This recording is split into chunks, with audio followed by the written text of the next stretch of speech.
And മെമ്മറീസിലേക്ക് സ്വാഗതം. ഇന്ന് ഞാൻ വന്നിട്ടുള്ളത് റാഗി പൊടി വെച്ചിട്ട് തയ്യാറാക്കിയെടുക്കാൻ പറ്റിയ നല്ലൊരു അപ്പത്തിന്റെ റെസിപ്പി ആയിട്ടാണ്. അതിനായിട്ട് ഒരു ബൗളിലോട്ട് 250 ml കപ്പിൽ മെഷർ ചെയ്തിട്ട് 1 കപ്പ് റാഗി പൊടി എടുത്തിട്ടുണ്ട്. ഇനി വേണ്ടത് തേങ്ങയാണ്. 1/2 കപ്പ് ചിരകിയ തേങ്ങ, 1/4 കപ്പ് ചോറ്. ചോറിന് പകരമായിട്ട് നിങ്ങളുടെ കയ്യിൽ അവലുണ്ടെങ്കിൽ അതെടുക്കാം. ഇനി വേണ്ടത് ഈസ്റ്റ് ആണ്. 1/4 ടീസ്പൂൺ ഈസ്റ്റ്, 1/2 ടീസ്പൂൺ ഉപ്പ്, 1 ടേബിൾ സ്പൂൺ പഞ്ചസാര. ഇത്രയും ചേർത്ത് കൊടുത്തിട്ട് നന്നായിട്ട് തന്നെ ഒന്ന് മിക്സ് ചെയ്തെടുക്കാം.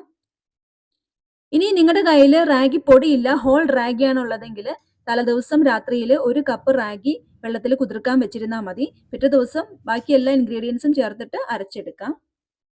ഇനി ഇതിലോട്ട് വെള്ളം ചേർത്ത് കൊടുക്കണം. ഞാനിവിടെ 1 കപ്പ് വെള്ളമാണ് ചേർത്ത് കൊടുത്തിട്ടുള്ളത്. 1 കപ്പ് റാഗി പൊടിക്ക് 1 കപ്പ് വെള്ളം. 1 കപ്പ് വെള്ളം ചേർത്ത് കൊടുത്തിട്ടുണ്ട്. ഇനി ഇത് നന്നായിട്ട് തന്നെ ഒന്ന് മിക്സ് ചെയ്തെടുക്കാം. ഇനി നമ്മൾ മിക്സ് ചെയ്തെടുക്കുമ്പോൾ കുറച്ച് തരികളൊക്കെ കിടന്നാലും കുഴപ്പമില്ല. നമുക്കിത് മിക്സിയുടെ ജാറിലോട്ട് മാറ്റി കൊടുത്തിട്ട് ഒന്ന് അടിച്ചെടുക്കാനുള്ളതാണ്. ഇപ്പോൾ ഇത് മിക്സിയുടെ ജാറിലോട്ട് മാറ്റി കൊടുത്തിട്ടുണ്ട്. ഇനി ഇത് അരച്ചെടുക്കാം. ഇനി ഇതിലോട്ട് വെള്ളമൊന്നും ചേർക്കേണ്ട ആവശ്യമില്ല. ഇത് നന്നായിട്ടൊന്ന് അരച്ചെടുത്താൽ മതിയാവും. ഇപ്പൊ ഇത് അരച്ചെടുത്തിട്ടുണ്ട്. ഇനി ഇതൊരു ബൗളിലോട്ട് മാറ്റി കൊടുക്കുകയാണ്. ഈ ഒരു കൺസിസ്റ്റൻസിയിലാണ് നമുക്ക് മാവ് വേണ്ടത്. ഇതൊന്ന് ഫെർമെന്റ് ആയിട്ട് കിട്ടണം. അതിന് വേണ്ടിയിട്ടൊന്ന് മൂടി വെച്ച് കൊടുക്കാം. 1-1.5 മണിക്കൂറൊക്കെ കഴിയുമ്പോഴേക്കും മാവ് നന്നായിട്ട് തന്നെ ഫെർമെന്റ് ആയി കിട്ടും. അപ്പൊ ഞാനിതൊന്ന് മൂടി വെച്ച് കൊടുക്കുകയാണ്. ഇപ്പോൾ നമ്മൾ ഈ മാവ് ഫെർമെന്റ് ചെയ്യാനായിട്ട് വെച്ചിട്ട് 1.5 മണിക്കൂർ ആയിട്ടുണ്ട്. മാവ് നന്നായിട്ട് തന്നെ ഫെർമെന്റ് ആയിട്ട് കിട്ടിയിട്ടുണ്ട്. നല്ല പതഞ്ഞ് വന്നിട്ടുണ്ട്. ഇതുപോലെ വേണം മാവ് കിട്ടാനായിട്ട്. 1.5 മണിക്കൂർ കഴിഞ്ഞിട്ട് നിങ്ങളുടെ മാവ് ഇതുപോലെ പതഞ്ഞ് പൊന്തി വന്നിട്ടില്ലെങ്കിൽ കുറച്ചു നേരം കൂടി വെച്ച് കൊടുക്കുക. ക്ലൈമറ്റ് അനുസരിച്ചിട്ട് ഈ സമയത്തിന് വ്യത്യാസം ഉണ്ടാവും. ഇതുപോലെ നന്നായിട്ട് പതഞ്ഞ് പൊങ്ങി വന്നാലേ നമുക്ക് നല്ല അപ്പം ചുട്ടെടുക്കാനായിട്ട് പറ്റുള്ളൂ. ഇനി നമുക്ക് അപ്പം ചുട്ടെടുക്കാം. അതിനായിട്ട് ഒരു അപ്പച്ചട്ടി അടുപ്പത്തോട്ട് വെച്ചിട്ടുണ്ട്. അപ്പച്ചട്ടി ചൂടായി വന്നപ്പോൾ 1 തവി മാവ് ഒഴിച്ചു കൊടുത്തിട്ടുണ്ട്. ഇനി ഇത് ഒന്ന് ചുറ്റിച്ചെടുക്കാം. നമ്മൾ സാധാരണ എങ്ങനെയാണോ അപ്പം ചുട്ടെടുക്കുന്നത് അതുപോലെ തന്നെ ചുട്ടെടുക്കാം. ചുറ്റിച്ചെടുത്തിട്ട് ഒന്ന് മൂടി വെച്ച് കൊടുക്കാം.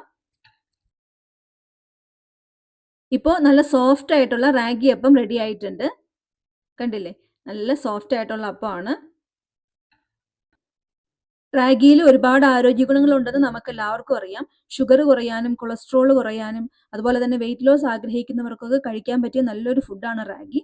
കുട്ടികൾക്കും റാഗി കൊടുക്കുന്നത് വളരെ നല്ലതാണ്. അപ്പോൾ റാഗി കഴിക്കാനായിട്ട് എല്ലാവർക്കും അത്ര ഇഷ്ടമൊന്നും ഉണ്ടാവില്ല. അപ്പോൾ ഇതുപോലെ അപ്പമൊക്കെ ഉണ്ടാക്കുകയാണെങ്കിൽ എല്ലാവരും ഇഷ്ടത്തോടെ കഴിച്ചോളും. ഈ റാഗി കഴിക്കുമ്പോൾ ശ്രദ്ധിക്കേണ്ട ഒരു കാര്യം, റാഗിയിൽ കാലറി വളരെ കൂടുതലാണ്. അതുകൊണ്ട് തന്നെ ചോറ് അല്ലെങ്കിൽ അരിയാഹാരം കഴിക്കുന്ന അതേ ക്വാണ്ടിറ്റിയിൽ ഒരിക്കലും റാഗി കഴിക്കരുത്. അങ്ങനെ കഴിച്ചാൽ നമ്മൾ ഉദ്ദേശിക്കുന്ന ഒരു ഫലം അതിന് കിട്ടില്ല. അപ്പോൾ ഇതുപോലെ റാഗി അപ്പം ഉണ്ടാക്കി നോക്കിയിട്ട് നിങ്ങളുടെ അഭിപ്രായങ്ങൾ കമന്റ്സ് ആയിട്ട് അറിയിക്കുക. വീഡിയോ നിങ്ങൾക്ക് ഇഷ്ടമായിട്ടുണ്ടെങ്കിൽ ലൈക്ക് ചെയ്യുക, ഷെയർ ചെയ്യുക, സബ്സ്ക്രൈബ് ചെയ്യുക, ഫോളോ ചെയ്യുക. പുതിയൊരു റെസിപ്പി ആയിട്ട് വീണ്ടും കാണാം. താങ്ക്